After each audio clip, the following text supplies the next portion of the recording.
Mitandao ya kijamii ni fursa ya kama vijana kujikwamua kimaisha.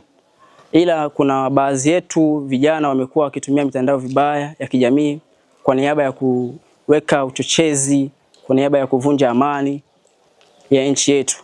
Na washauri kama kijana mwenzao, mitandao tuitumie vizuri kwa niaba ya kujinufaisha sisi na vizazi vyetu na familia zetu, ili tuweze kuijenga nchi yetu tukiwa tunajivunia mitandao ya kijamii.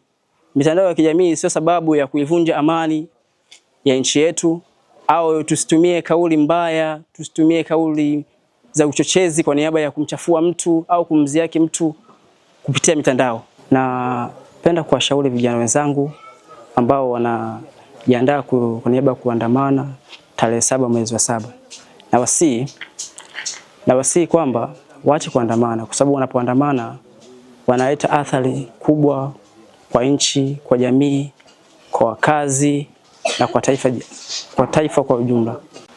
Mimi kitu ambacho sitaki hata na kusikia kitu cha maandamano.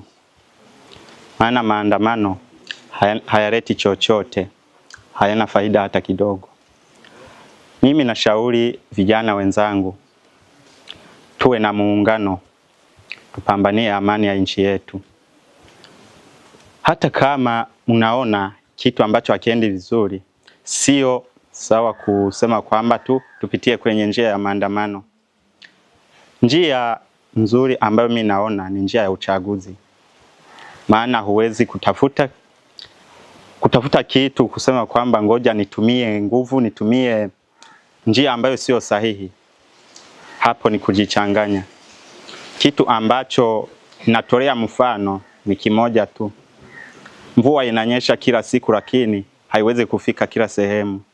Hata kama mnaona kuna mapungufu, hamjafikiwa na misaada muhimu au hamjapata chochote, natakiwa mjue kwamba kama leo hamjafikiwa, kesho tusubiri kwa subira.